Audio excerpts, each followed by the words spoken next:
All right, welcome to episode 5 of the Lowdown with Tony Lowe. It is April 23rd in the year of 2020, in the middle of our lovely pandemic situation.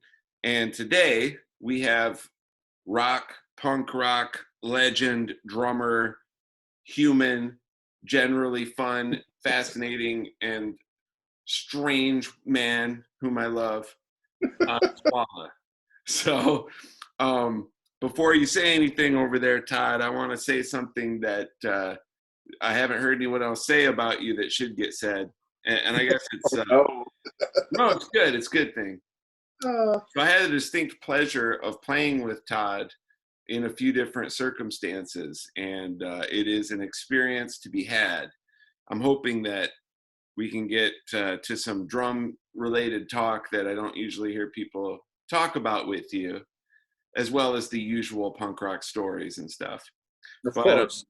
Playing with Todd behind you is a loud experience. It's a violently awesome, it's kind of like surfing. You just get on this wave of there's like a wash of thunderous mayhem. It's kind of like Animal and Keith Moon rolled into one frightening creature. Literally rolled into one. Right? Literally rolled and then smoked. Okay. So, there's a little. What's up, Todd? How are you, man? Yeah. Good. How are you, Tony? Well, I'm not sick. I'm a little bit. You might have noticed from knowing me, I'm a little high strung. So this has been a little hard. Yeah, you do like to get. Yeah. Well, everybody's getting a little antsy, I think. Yeah, I'm okay, man. Yeah, I mean, it's so we've never been through this before. But you and the family are not ill. Nobody's ill. Nobody's ill. Nobody's ill. Mom in Toledo is not ill.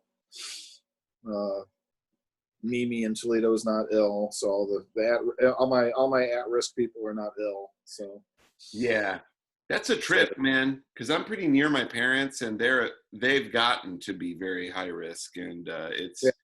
Oh, I'm sure. My mom is for sure. She's got asthma, and she's 92, so totally at high risk. Yeah, my people, same boat, not quite in that age bracket, but pre-existing. Hard stuff. But so I'm alone. Here I am in Bowling Green. They went to spring break and then they shut it down, so it's like a ghost town. Oh yeah, right. Yeah. And I'm just doing what I can, So can I jump right in with some music stuff? Certainly. You're the interviewer. Yeah, I know. As long as I've known you, dude, I've never really we've talked about a lot of stuff, but I've never really asked you about what your life was like before the Necros. Oh, if anyone for some reason doesn't know this, Todd played for a very seminal hardcore band called the Necros from Maumee, Ohio. And that's where I'm kind of starting, but what was the climate like in a place like Maumee, musically, culturally, what was going on? South Toledo, mid-70s, not much. Right? I mean, you had your, you had the Burnouts, and, everybody was kind of there were tribes, of course, right? The Burnouts and the Jocks, and but as far as music going on, I mean, Toledo was kind of a afterthought, right? It was somewhere where people played on a Tuesday or Wednesday before they played Detroit or Chicago on the weekend.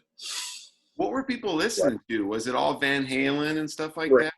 Radio. Yeah. Whatever was on the radio. Yeah. Certainly. Except for, of course, my brother. But the counterculture thing was there. Were people skating? What was happening? Yeah, skate scene more started a little bit later, 76, probably 75. I mean, even that was you what? You skateboard? It was just right? It's this isn't California. Oh, no. So it was definitely just kind of looked upon as like an alien thing. So how did it come to be then that the Necros were born, and did you all have come from the same music? What were you listening to? What was the band listening to? Me or the band? Well, I both, met all my bandmates like at my church, I believe, or no, a skateboard demo at the library in Maumee. Oh wow, okay. Or I met a few of them. I'd already known a couple, and then music kind of like started being talked about after we met each other. Everybody was into heavy music. Were you listening to the Stooges and stuff at then? Or? Yeah, those records were around when they came out at my house. Yeah, that's good. That's great, man. 69, so just because of my brother. So he was pretty young. He was about 5 years older than me. That's such a gift, man. So I'm 10 when Raw Power came out in 72. Oh. So we'd already we had the MC5 single sitting around since 69. So cool. Yeah, so we had the music. My mom was a music teacher, so music was not frowned upon. It didn't matter what kind. So what was mom playing in the house? Because I know you're into like Alice Coltrane and stuff like that. Is that from your mom? What was mom playing in the house? Yeah. Like as far as pop music? I don't know. I don't know what she liked. Yeah. Classical and like stuff like the Letterman. Okay. All right. And big band, yeah, and maybe some Tommy Dorsey stuff like that. Lawrence Welk show on the television. Yeah. I hate that show. The Lennon sisters, right? Yeah. Oh, boy. So maybe Hee Haw once in a while on the TV for a little country. I get down with Hee Haw, dude. I love Hee Haw, man. Hee Haw was awesome. Yeah, I mean Roy Clark coming out there and just burning the house down. Well, and then even as a 10-year-old, like 11-year-old, you're like, oh, those girls. Yeah. Yeah. It's basically intellectually, it doesn't really get more bass than that. No, but then you turned on to all this good country music as well. So exactly. So you guys meet at a skate thing, and then what? You're like, hey, I'll play the drums. Where does this come from? Well, so you had the Sex Pistols. This is like 78. The Sex Pistols are all over television for like about 6 months, maybe. Not performing, right? Just that. No, just news. Yeah. News blurbs on the national. This is national news, right? Like, oh, pop band, the Sex Pistols. So like, then you find out they're coming to America, right? And they promptly break up afterwards. So and then Sid dies a few months later after allegedly killing his girlfriend. So we were like, Croc, this is novel. Right. So we basically decided to start the band in the back of my mom's station wagon on the way back from the skateboard park. You conceived your band in the back of the station totally. wagon. Yes. Yeah. A few names were thrown around, Circle Jerks was a name thrown around. Okay. Didn't stick with that one. Some other, just like, basically names just trying to be as offensive as possible. So I remember there was a band at one time called the Dayglow Abortions. Yeah, they were pretty popular at some point. So as far as that scene. So you're playing, okay. So then we still didn't even play a note for maybe another year after we came up with the concept of the band. Nobody knew how to play. Yeah, so it was kind of like, oh yeah, we're a band. Like, yeah, got it. Right. So then we finally maybe we should probably practice if we're going to be a band at some point. Right. Yeah. So. And were you taking it seriously once you started really picking up the drums? Because at some point you really learned to play, Well, yeah. Yeah, I think I took my instrument pretty seriously. Yeah. From the get-go. We were in a musical family, so you wanted to be good, right? Yeah, so. I think people will misunderstand that about early punk rock because it is so raw and stuff. But it's disciplined as anything. Sure, certainly, right. I mean, the conviction to it is maybe even more so than some. Maybe is that maybe the downfall is that you actually had to start tuning the guitar, right, at some point, right? Like, well, maybe we should tune the instruments at some point. Yeah. But especially if you're a drummer, even if you suck as a drummer in the hardcore days, you would have had to have some athleticism with your instrument. I mean, just to sustain 30 minutes of music. Took me a while to figure out what the kick pedal was for. I remember when I started when I actually had a real drum set like put in front of me. Yeah. I'm like, what do I do with that? Like, then I figured it out. And did you have your distinct style from the beginning? Because you do have that washy style. Was it always like that, or were you trying to play like someone else at first? With the ride? Yeah, the ride, but also the way you are with the toms. Punk was very staccato. Yeah. Right. So you got a lot of hi-hat rather than that cymbal wash thing going. Mm-hmm. I think that was a little later. Like probably even in the last like 15 years with the whole kind of cymbal watch thing. But I mean, I started like I had 3 records I would play along to. What were they? Ramones, Leave Home. Okay. So second Ramones, and then Television. Really? Marquee Moon and the Heartbreakers. LAMF. Wow, man. Speaking, today is Johnny Thunders Day. Yeah. So what's the story? Am I crazy? I didn't know that he didn't die today, did he? No, this is the day he did die in like 92. That's what I was going to say, because I saw those posts and I was like, that mother's been dead a long time. Yeah. Here I see. It's like an anniversary. It is a death anniversary. Yeah. Yeah, April 23rd, 1991, at the Inn on St. Peter in New Orleans. Were you into the Dolls then, or? Oh yeah, we had those records. Yeah, my brother did. Man, that's cool that you were playing along with Television too. Those are my 3 first punk records. That's a good mix. So that's what I had. Then I had that compilation that is New Wave. It was a compilation that had a bunch of British bands and like a couple Ramones cuts and stuff like that. Dude, how hard is it? How hard must it have been when you're first starting out to play along with Elevation from the Television record, where it's got that? Yeah, Television was a little more challenging than obviously the Ramones, right? I mean, so yeah. Heartbreakers was a little step up from the Ramones as far as the drumming, but the Television drumming was, I mean, it's not, that's just a different kind of music. Right? The Ramones and the Heartbreakers are fairly similar, kind of as a rock and roll thing. Television, I think, definitely kind of going off of the rock and roll formula and kind of creating something new. Yeah, that drummer was listening to something, man. Oh yeah, right. Yeah. He sounded like he was trying to channel Elvin Jones. That's what I'm thinking, right? Yeah. So okay, so let's say, all right, here we are. You got the Necros going, and you did eventually learn to play. And then how do you start playing in Maumee and Toledo, Ohio back then? Well, the first show was at the Brass Bell at the university, which later became Pub University, that bar. So the college students.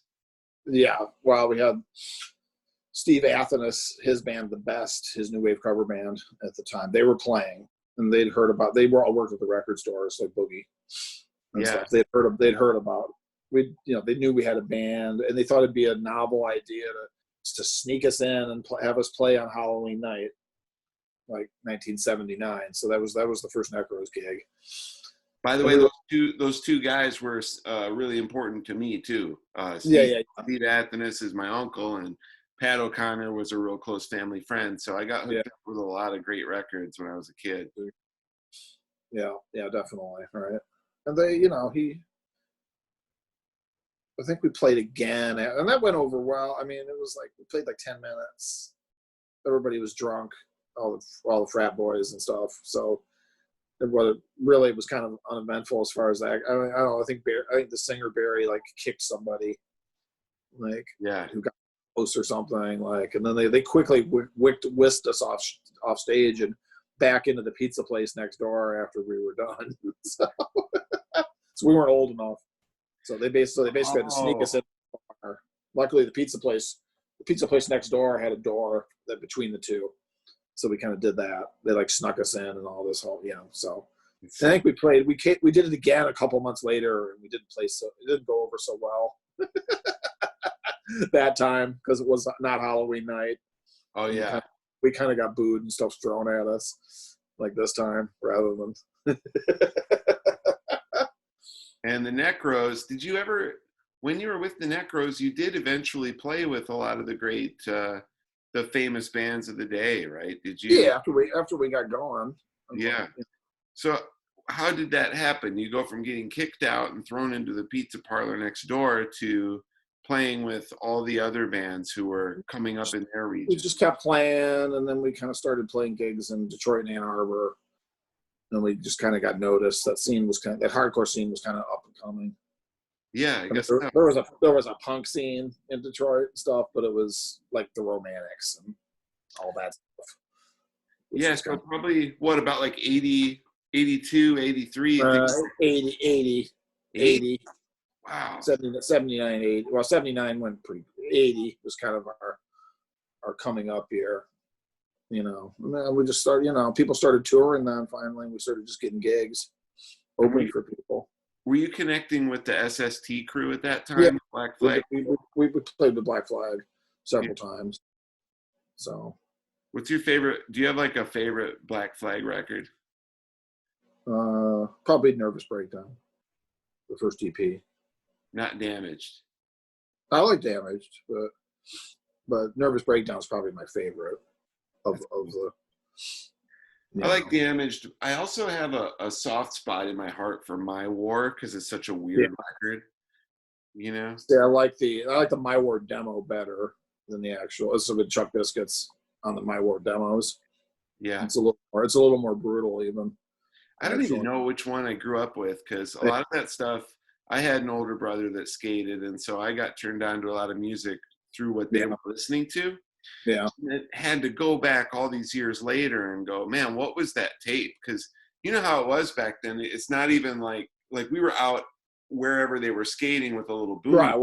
Right. So it would be dubbed cassettes. Nobody was spinning the records where I heard them. I heard them off of people's tapes that they made.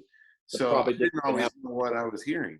The tape probably didn't even have a label on it, right? It's like, oh, of course not. Maybe.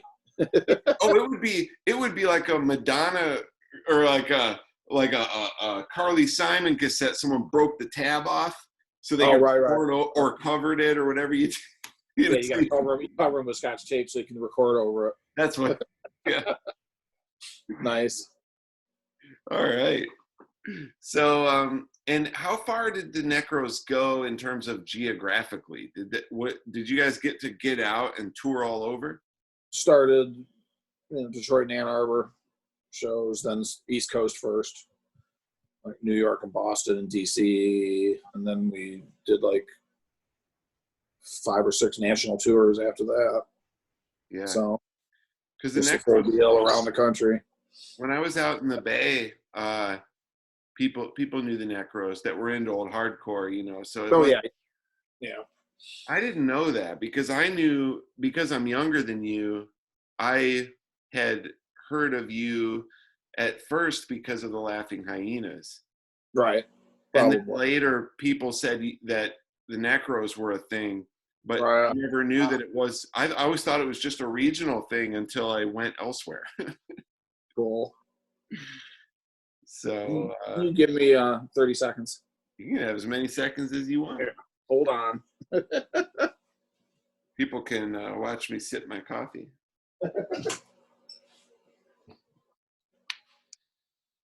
Todd Swalla, man.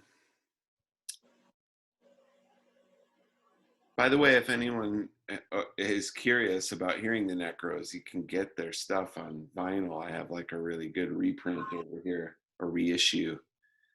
And it's not something that you put on in the background and ignore. Okay.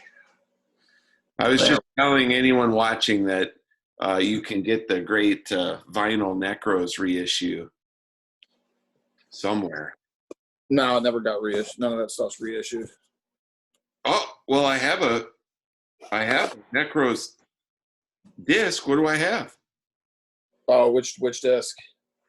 It's black and it's like, Maybe a bootleg, possibly. maybe it is. At least not the touch and go stuff hasn't been reissued. Oh, So the other stuff maybe. So what I have is very aggressive, I will say. okay, probably a bootleg. Yeah, I probably have a bootleg. That hardcore stuff has never officially been released on CD even, or it never did. It probably won't. But I mean, they're still working on. Yeah. Well, then I count myself very lucky.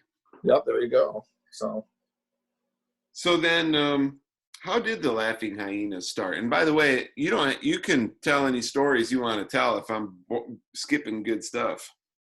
Oh, it's okay. I mean, it'll come. The Hyenas, I joined in 1991 after the bass player and the bass player and drummer quit. So, and Hyenas probably started like 87. So they'd already been pretty well established by the time I joined.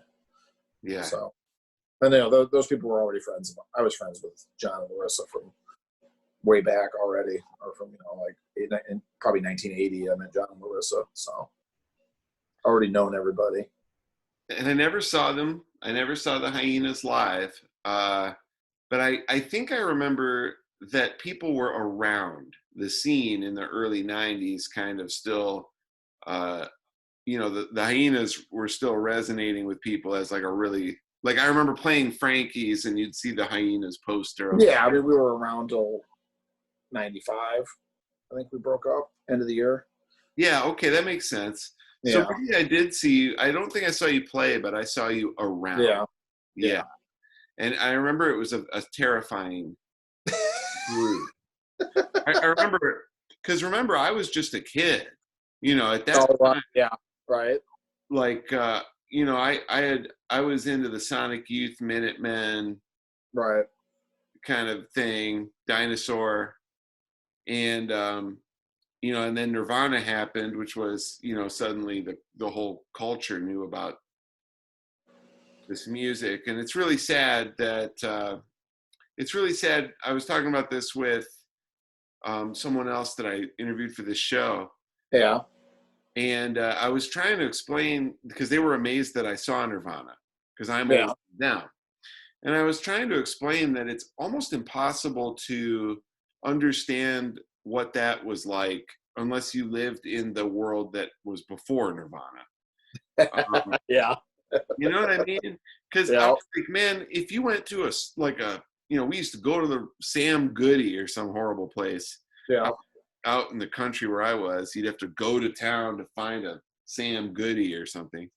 And then, you were just, everything was Winger and Poison, and it was just a terrible time to want to hear good music. It's the middle of the hair metal thing, pretty much.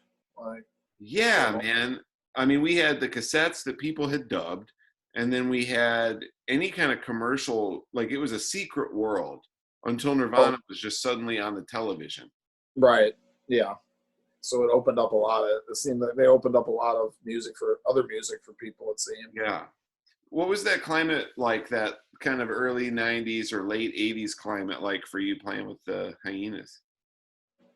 Well, I mean, hardcore was dead, right? So you didn't have that going on. That was, it was a good time. Obviously, a little too much of a good time sometimes. Yeah. But good crowds. Shows were pretty violent in a different way. Not slam dancing really, but more, I don't know, just glass stuff, a lot of broken glass and stuff like that. It was the kind of bar where you didn't have chicken wire between the band and the crowd, but you wish you did. Well, they wouldn't really. We never really got stuff thrown at us. Sometimes maybe on the stage, but not like directly. I don't know. Shows got really violent sometimes. What about the spitting? Did you ever have the spitting? No, I didn't have to deal with that.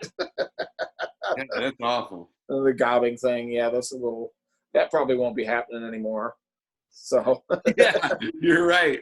right. Hey, oh shoot, I never even thought about that. What did I see though? I went to like the Jesus and Mary chain, like in I love 1990 or Yeah, something, at like the Latin Quarter.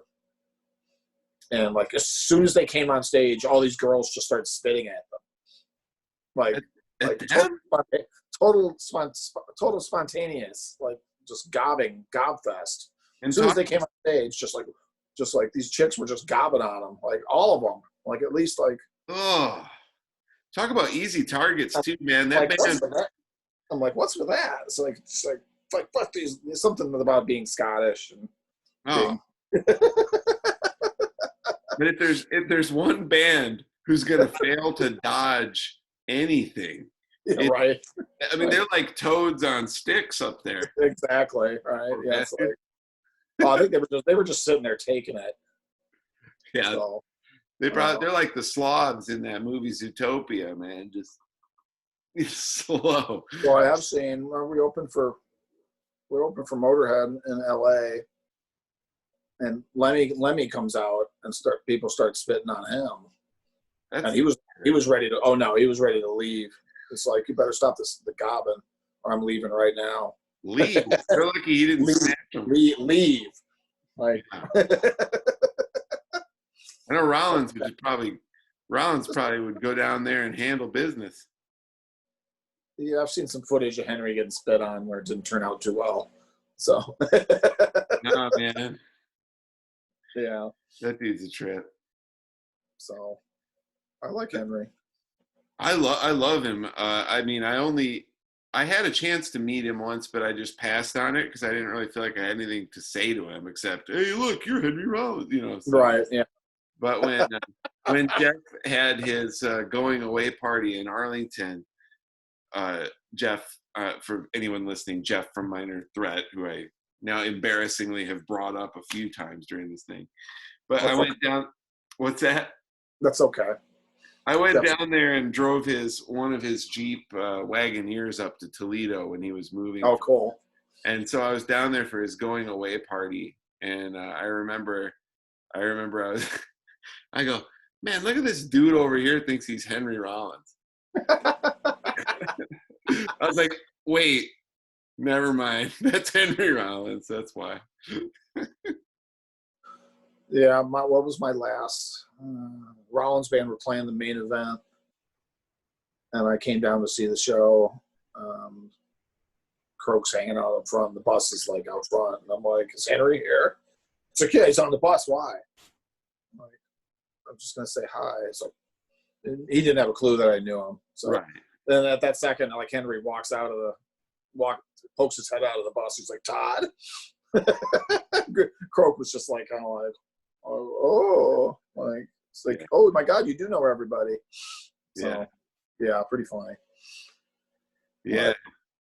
So haven't seen Henry for a while. But.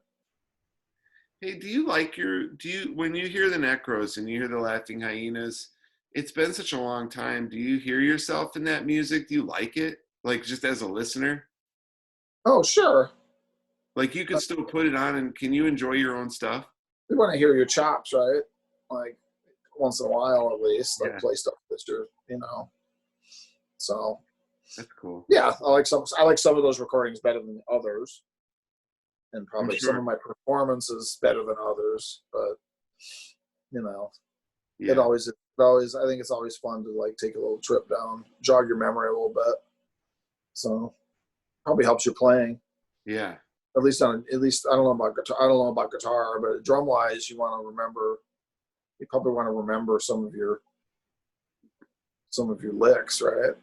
Yeah, well, I know when I listen to me, there's things that I really think are cool about stuff I used to do. Right. I'm more of that person that thinks the next thing I do will be the first real thing. Yeah, see, I think guitar is a little more particular, where drumming is just drumming, right? Yeah. It's like, and it doesn't really, I don't know if you're, what am I trying to say? No, I know what you mean. It doesn't bother me. Yeah. So Well, the drummer has a special job, it's because it right, can be very workmanlike. right, And yeah, more, the guitar player, I think that I'm fortunate that like through the junior electric years, I mostly just played kind of more of a rhythm-y role. And right, so I don't listen back and go, oh, that guitar solo, oh God, because I didn't play any. So that's all. yeah. So there's a window between Laughing Hyenas and when I met and started playing with you, because I was really active with my band, Junior Electric, and I don't know what you were doing during that time except for Streamlined. Did it go right to Streamlined from Laughing Hyenas? No, Hyenas broke up like '96, I think. So there was a couple of years though, but I didn't do anything. Okay, Kind well that explains it. of on just getting off drugs, basically. Which, Like, by the way, I can never. I have like a lot of respect for you and how you did that. thank you. Yeah, because without say, I don't want to say more than what you feel like saying about it, but I know that Oh, I'm good. Whatever. you just kind of went because you were full on like street hard. You were in. Yeah. I wasn't living on the street, but I had friends who were. A lot of my friends were way more hardcore into it than me, even. And, obviously some of them didn't make it. Yeah. So, But you were, let's just say, by the sheer power of your badass will, you kicked it. and a lot of marijuana. So, It was a step down. yes, I had a prescription. I had a cannabis prescription very early. Hey man, Illegal.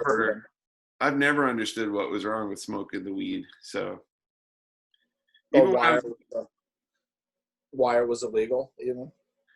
oh well, that's all political BS. Yeah, But yeah. in terms of health, like even when I was Oh yeah, yeah, yeah. even I would straight up be training people for athletic events, and they would, gee, can I smoke this stuff? I was like, yeah, just don't do it before the run. Like do it later, Right. do it at the end. But yeah. Yeah, I mean, smoking that form isn't probably the best for you, right? There's Oh, other, but the substance itself is definitely right. our benefits, right?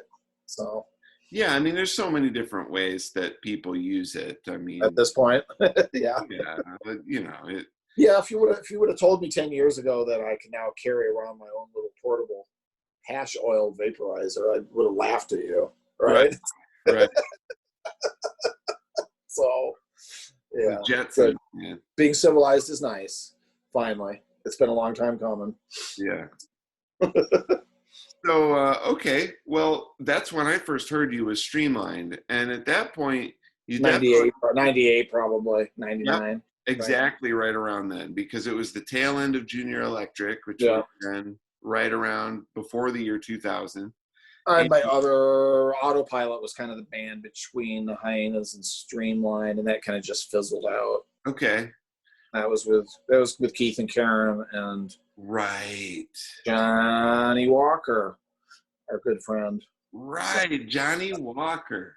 That band just kind of just imploded, and then Johnny hooked up with Walker.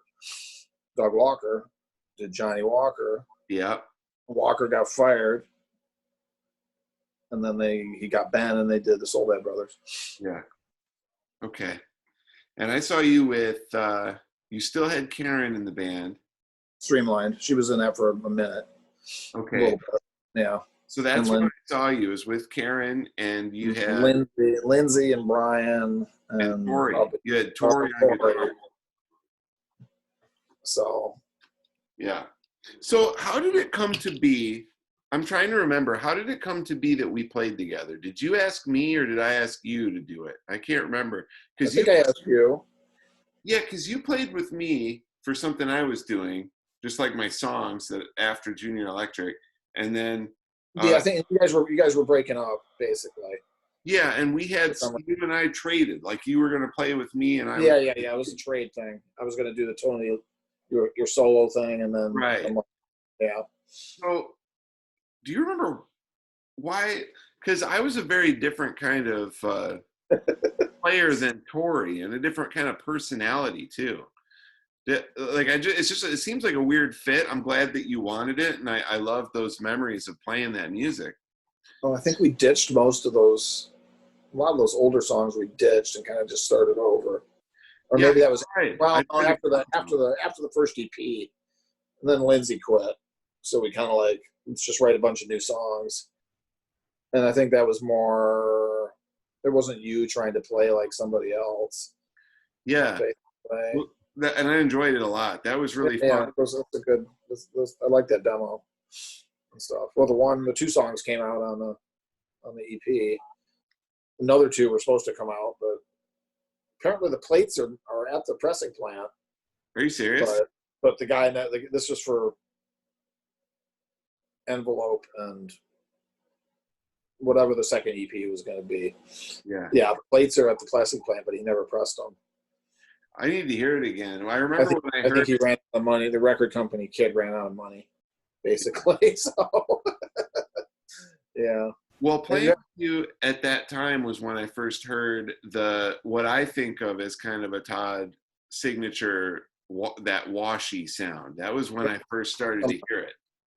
And how do you do this? Because you have a couple of ride cymbals. You don't really do like any smaller crash cymbals. Is that not anymore? Yeah, I got my ride cymbal on the right, and the one on the left, like a crash ride usually. Yeah. Or even a medium ride, like a little smaller ride. And stuff. Sometimes you're wailing on both of them.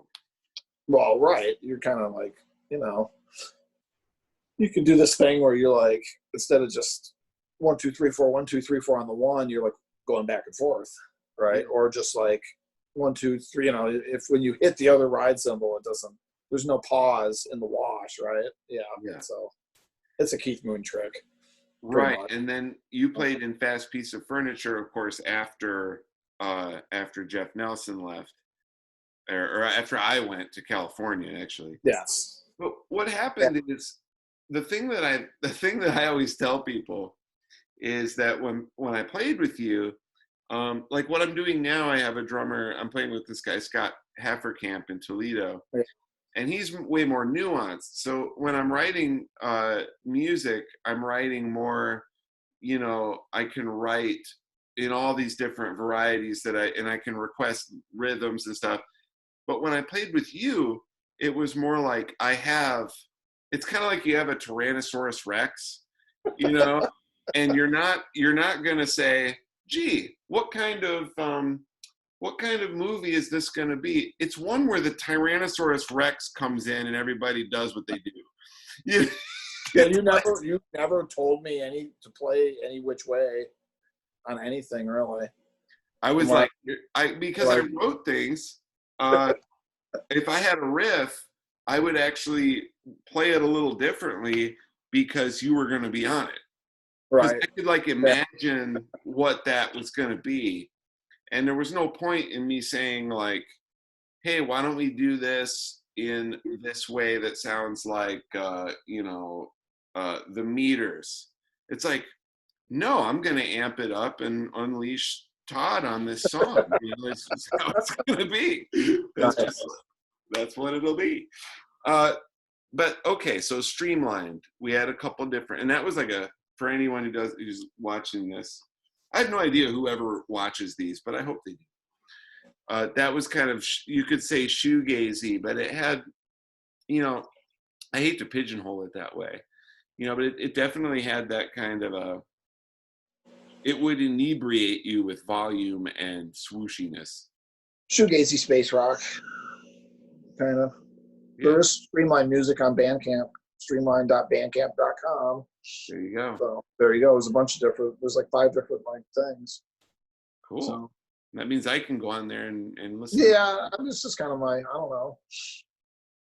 It was just kind of my thing for a little bit there, seeing. It was a cool thing, man. I really enjoyed it. Yeah, we helped create there was a good little scene going, I think, for a minute there, a couple of years. Yeah.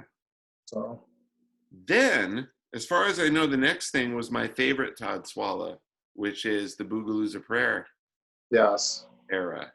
And that is just straight up Detroit nasty boogie and slide guitar. It's Dooley Wilson and Todd Swalla. And was it always Jimmy Danger?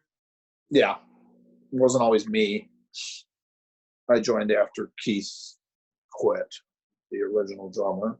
That's right. I'm trying to think of that. What year? 2004. I'm thinking. Was it that late? We had our other band going, Mushi, as well. That's right. With, That's right. I remember that. Just a three-piece with Matthew and Courtney and myself. Yeah. That was at the same time as Boogaloos, pretty much.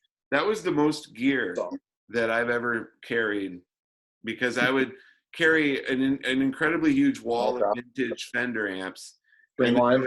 And then help Courtney carry her shit. She had like that Rhodes, like an actual Rhodes, and Farfisa. Yeah. Farfisa, and then like a Juno 6 and a big bass amp.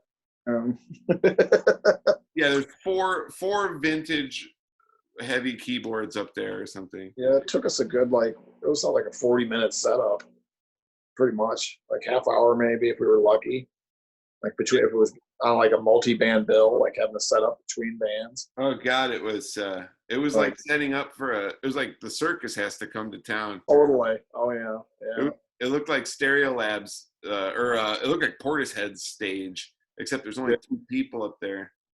Except we weren't headlining, and you couldn't set up the back line ahead of time, so you had to do it like between bands, right? Yeah, it was a little. What were we thinking? Yeah, sounded good though. I still have what was the Brian Kontorski from the last show that you did with the band at the Black Swamp Art Festival. You have it on record? The record, no, but no, he just still has. He still looks back fondly on the set that we did. It's just stuff it's like you guys made me feel like I was on drugs and I wasn't. Yeah. So, yeah. Well, that is very real. That's a real thing, and it's something that I felt in the band. Yeah, because it had like the high sound pressure levels and the way that so many different pitches kind of bending and echoing, and it was so loud that it would mess with my equilibrium a lot. And at that point, we were pretty tight too, at least with that set. So. Oh, and I loved it because you would just turn me loose. You know, I didn't have to. Nobody ever said, Tony, play less guitar. It was right. Yeah. It was pretty over the top. So, all right. And you were rocking out with Boogalooza.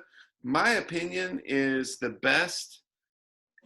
only time that I've heard your drum sound is the way I experience it captured is on the live Boogaloos record that I think Pachuto recorded at Howard's. Yeah. Because that, to me, when I hear that, that's what your drums sound like. That's the only time I've ever really heard it captured, I think. At least live. Yeah, I mean, you know. Well, I think it's just my taste. You know, it's just I like that framing of your drums, and it sounds like what I would hear when you were behind me playing. Right. Awesome. Thank you. And I don't know. So there's that. And what else about the Todd Swalla catalog? Boogaloos lasted maybe it was like a 10-year run with me. Probably only broke up like 3 years ago now. So what was it, 2021? Yeah, we broke up 2018. So. And I never saw a bad Boogaloos show. I saw shows where I was concerned about people's health, but I never saw one that was a bad show. About Dooley's health? Yeah. Yeah. And all that. Oh, did you see that? Were you there?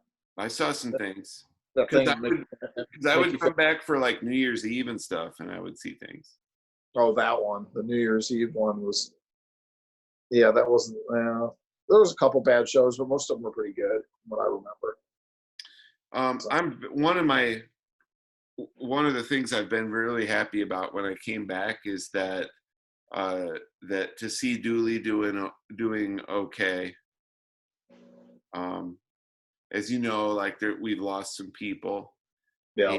And there's people that, what can you say, that world has taken some folks, and it's good to see that there's folks that it did not take. Yeah. That when I was back then seeing Boogaloos, not just that band, but not just Dooley, but there were a lot of people walking very close to the fire. Yeah. Yeah. So, definitely. Man, oh man. Scary. And then, you played with me in Fast Piece, but as we talk, I heard you talk about it on a podcast where you were very right. You're like, well, Tony didn't really even like to be up late, so what were we doing? Did I say? Did I? Yeah. It's not right. You were like, get an acoustic guitar and play in a coffee shop. I think that's why you didn't want to do it anymore, right? Because you just didn't. It is kind of a late night thing. Well, my sleep deprivation was a real problem because I couldn't be asleep past. I would only sleep till like 2 a.m. So I was not getting sleep, and I was having all these health problems. Yeah. So it was sad, and whatever. What can you do? But it was still a good run. I thought it was hard. It was a hard nut to crack, wasn't it? The scene out here. Like, good luck. Right? I find that it's everywhere. I mean, maybe we're used to Toledo where it's easy. It's not though. I can't. It's not now, but it was always for us. Maybe just because we already had headway. Right. I could never. When I came back, it was unobtainium. I couldn't get a show. Yeah. Yeah. But it's not that. It's not. I think that the world of. I've been saying this a lot, where people going to bars on a weeknight to hear new music, I feel like that's a gone world. I feel like especially guitar-dominated music. And right. Stuff that I like, nuanced stuff. And I'm older now, and the stuff that I'm writing is much more. It's not really for young people to go out and get drunk to and be loud with. It's right for people that like to listen and hear music during a time where they can feel like themselves. They don't have to make a big fuss out of going out in the middle of the week late at night and getting trashed watching some band they never heard of. Who wants that? Nobody. I would rather have 20 people really enthusiastic about music listening to me on a Sunday afternoon. That's better. Better for all. If we would have got that Deer Hunter gig, I think we would have been set. That's maybe. The thing is, in this world, you just don't know. Yeah, I know. But what have you been listening to lately? Just in the car. Nothing in particular. Like the radio? No, just my Spotify, whatever playlist I happen to click on that day. So, what did I make? It's a history of rock and roll 20th century. Yeah. So what ends up on your Spotify? Because for me, I'm always really fascinated with what the suggestions are. Like when they give me Should I see what the last thing it was I listened to? Yeah, or maybe just kind of give us a taster, of what goes into this Creeping Death Metallica. That's unexpected. I didn't quite. Well, what was just before it? The Sisters of Mercy were just before it, and then it's like I just started making a comprehensive playlist, basically going from 1955 to 2000. I'm kind of on I'm right at the beginning of the 90s. Oh, I see. So you've been chronologically going through. it's just stuff right. So then I don't have to. Then I can just play that and don't have to worry about. But I am getting a little sick of it because it kind of keeps going. It's like 48 hours of songs. Whenever we played together, I always used to like to hear what music you were into, because you turned me on to stuff. Like I checked out. I got into a couple of bands because of your shirts. Oh, right. Spaceman 3. You always had your Spaceman 3 shirt, and I checked that out and thought it was cool. And then you had that shirt that said, "You should listen to the Black Angels." Oh, yeah. Or listen to the Black Angels. Yeah. Yeah. So I did. I listened to the Black Angels, and it was pretty good. Sweet. Yeah, I listen to a lot of older stuff now. That shirt used to get me some weird looks. You can imagine. Just from straight people, right? Normal people. Right? Like, people misunderstand. Why are you going to listen to the Black Angels? Yes. Like, why not the White Angels? Right. Oh, God. People are Stuff like that. And they're getting dumber, Todd. People are getting dumber, I swear. Yeah, it's not getting better. It's not getting any better. Culturally, yeah, it's kind of... Try being in rural Ohio. Have a good time. We're at an impasse, I think, with intelligence. Oh, good Pretty Lord. much at this point. So... But then you always had some really surprising stuff in the collection. Like I remember... I about fell out of my chair the first time I found out that you were into Yakety Sax records. Oh, yeah. I have a pet peeve. Boots Randolph is one of my pet peeves. Definitely. Even Courtney, she laughs about that. She's like, he has 5 different copies of Yakety Sax. I'm like, yeah, they're all different. So great. I have a weird one I've been digging into. I've been on this kick, and I keep coming back to it with Exotica. You know that stuff like Martin? Oh, yeah. I really like that stuff. And I think that I like the story about it because, you could, it's like this island music for anyone that doesn't know. And he puts like bird sounds in the background and stuff. It's kind of like tiki lounge music. Make yourself a Mai Tai and you're all set. Yeah, right? It's exactly that, man. But it's kind of got this Pee-wee's Playhouse kind of vibe, And I really like it. I think that over time, after it was released, people kind of called him out on it because it's so culturally, it's like cultural appropriation.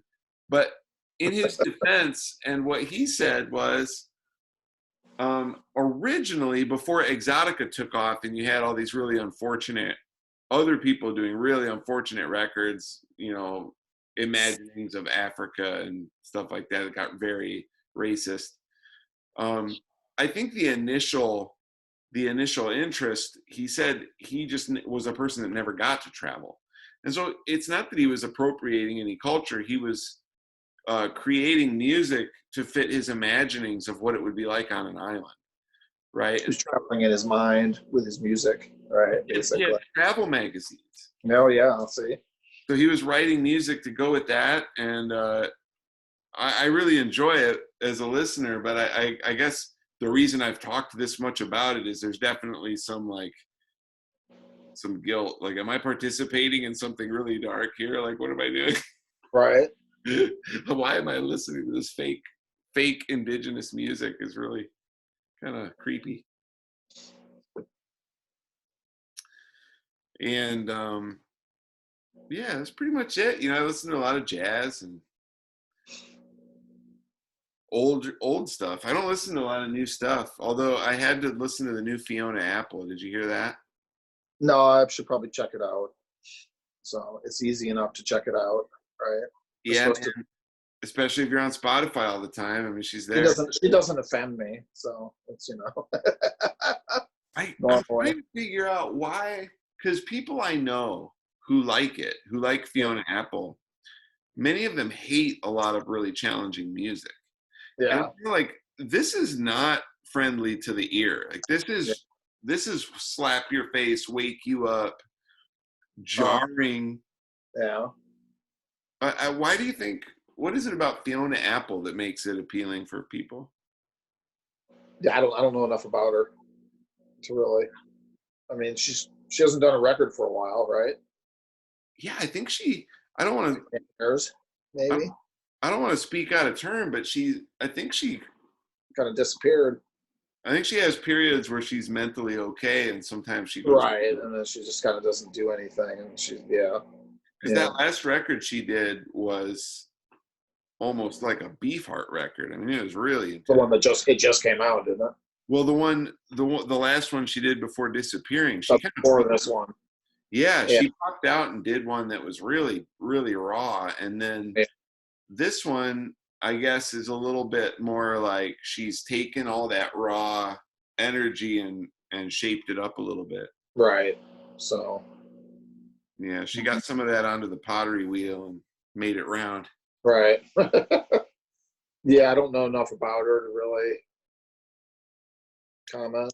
I'm curious what you think, though, man, when you hear it. Yeah, I'll check it. I'll check it out. The only other stuff I've heard recently I thought was cool was like, yeah, more instrumental stuff. I liked there's somebody named Margaret Glaspie. Yeah, she's pretty good. But I haven't heard any like all the familiar bands kind of like doing new things. As much as I love that Dinosaur reunited and they're a strong band, but I'm just kind of weird about stuff. Like I just want to hear the old. I just like those first Dinosaur records, you know. Yeah, yeah. I'm not much for the as far as the punk rock, the geriatric punk rock reunion thing. I'm not really into. It's like, are you gonna go see the Circle Jerks? Right. Like it's like I saw them when I was like, 17 or 18. Are they gonna be better? Probably not.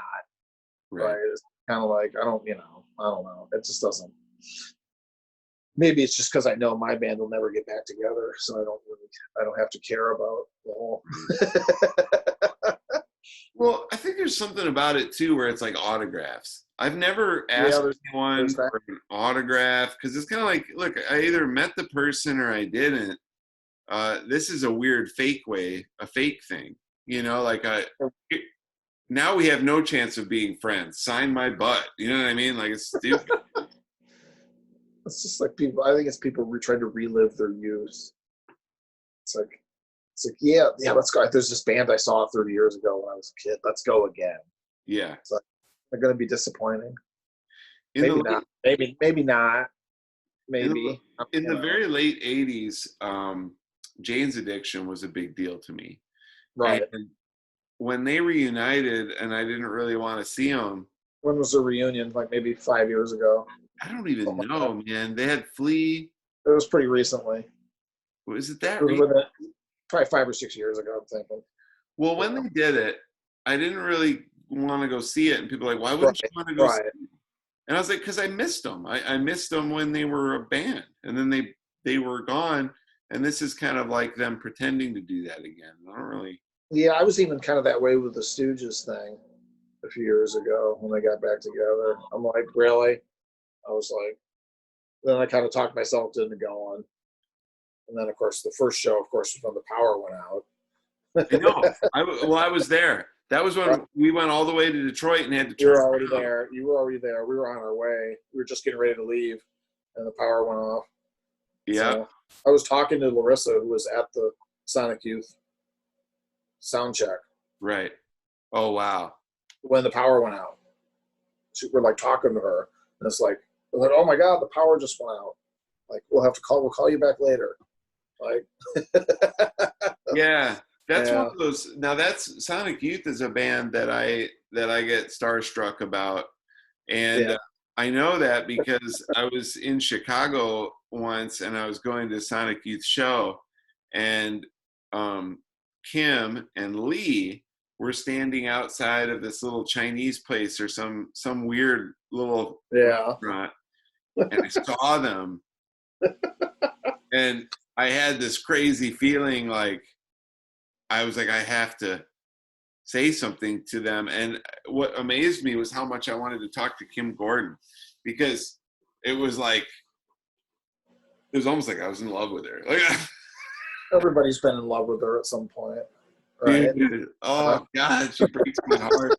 Dude, even right now, like at the age she is right now, she breaks my heart, man. I just think she's amazing. Thurston always liked me. So that's cool. He bought a copy, dude. That's my Rockstar 15 minutes. Because Jeff told me that Thurston bought a copy of the first Fast Piece record. Vinyl, yeah. Yeah. Nobody ever cared about the band except that it was Jeff on that record. I don't care. So they bought it and bought a second copy for Jay, which I'm assuming is Jay from Dinosaur, which really makes me happy. Just Jay. Yeah, I'm going to buy another one for Jay. That's got to be Jay Mascis, right? Oh, probably. Anyway, cool. That's exciting. Cool. You saw I got to jam with Dinosaur about a year ago. I was so jealous. Oh my God. So what was that like? I saw the video and it was that's the last time I've been on stage too, actually. Really? Do you want to be on stage? What do you want to do?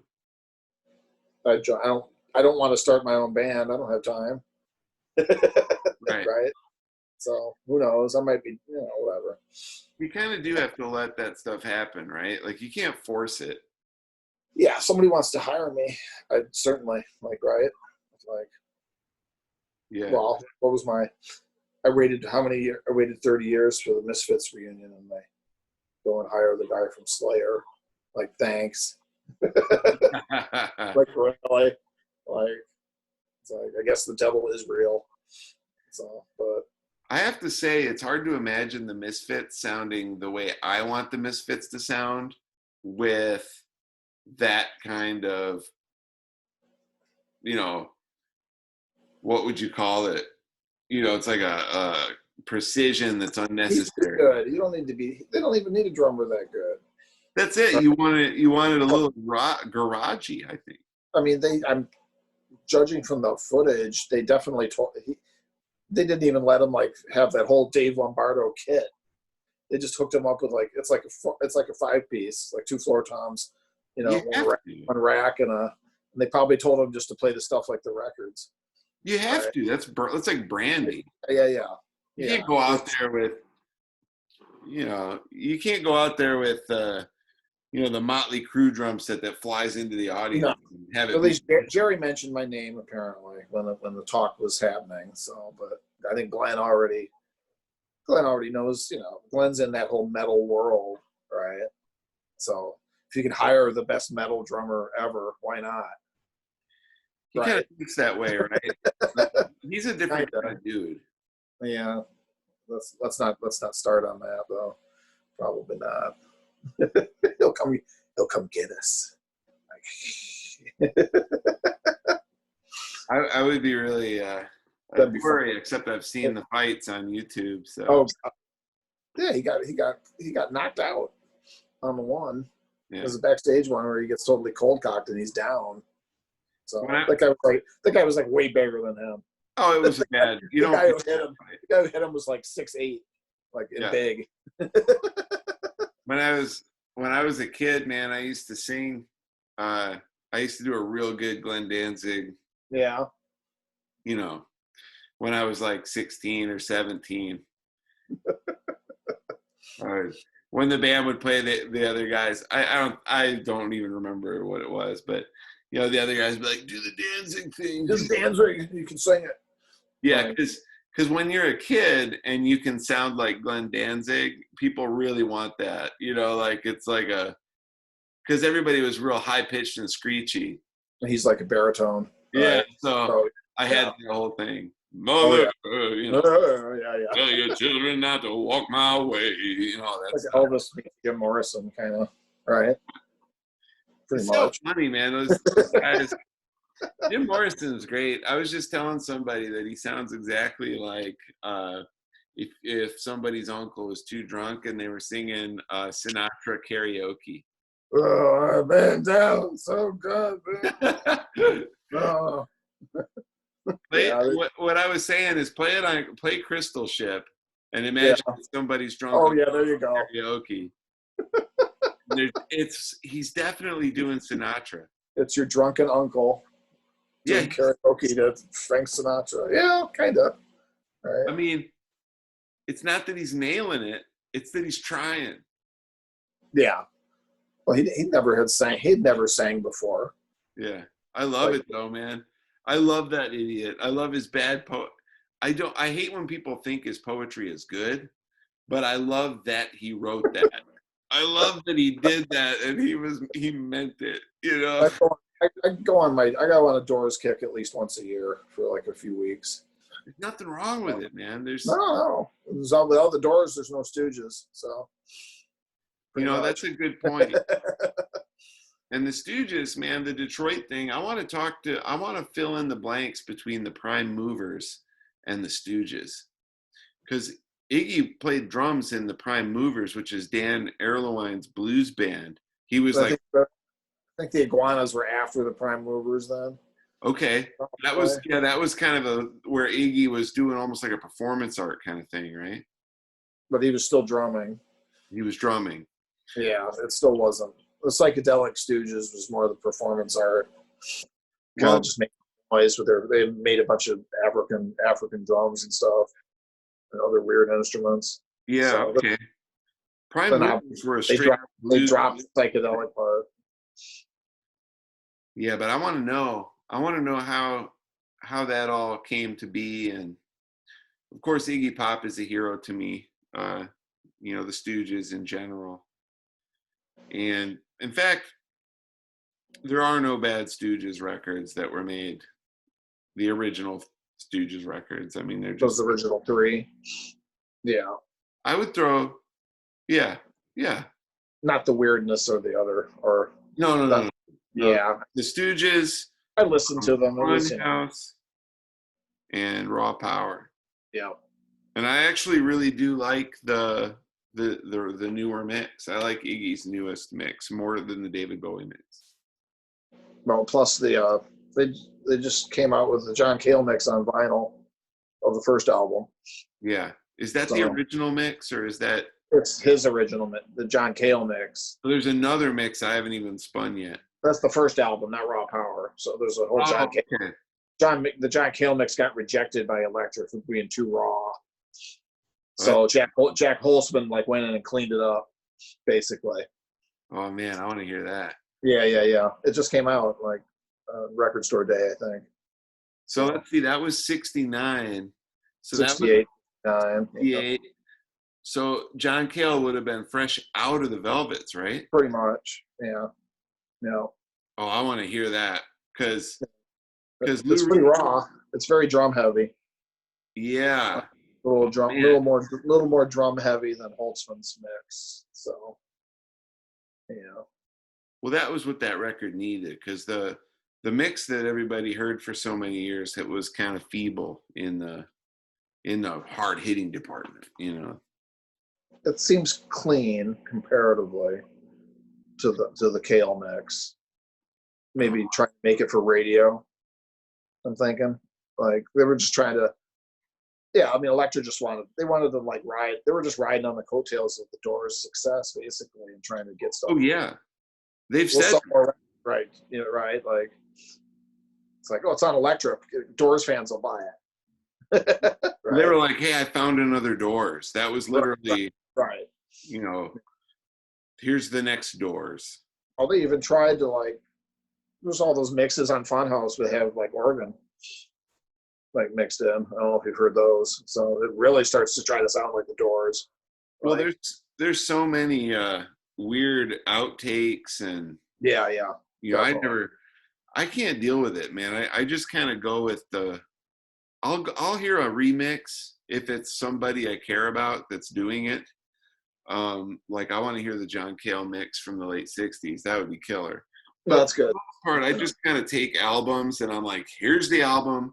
It's canon, and there has to be a good reason why someone's tinkering with it. Yeah, definitely. Well, Todd, that's pretty good, man. We talked for a while. Is there anything else that you want to say? No, I'm good. We can always do part 2. Dude, or we can whatever. do as many parts as you want. That's true, right? We can What's that? You're right, right? So I'm right? that was a good talk. We talked for about, that was about an hour and a half. Yeah, I'm happy. Yep, cool. And we'll try to get it to all the Todd Swalla aficionados out there. Yeah. Just send me a link when you post it. I'll put Okay. it on all the social media pages. Great. Stuff. We got a Hyenas page. We got a Necros page. We got the Todd page. Yeah, let's get it up to that. And then if you send me links too, I can put them in the notes on the YouTube channel. Yeah, right on. Yeah. Cool. And everyone should like this and subscribe. And there you go. We're a little grounded with the pandemic, but Anthony Michael Lowe is my new project. Sweet. Yeah, I saw. So hopefully. Yeah, who knows when live music's going to happen again here. Yeah, and everybody wants to do these. We're all going to multi-track and share files, and man, that's not fun to me. That's not why I like music. Yeah, right. I like playing with a band. Yeah. All right, Todd. Well, you stay well. Do not get sick, and we'll do a part 2. Definitely. So, right. Okay, good to talk. Yeah. Just let me know when you post it and everything. Send me a link.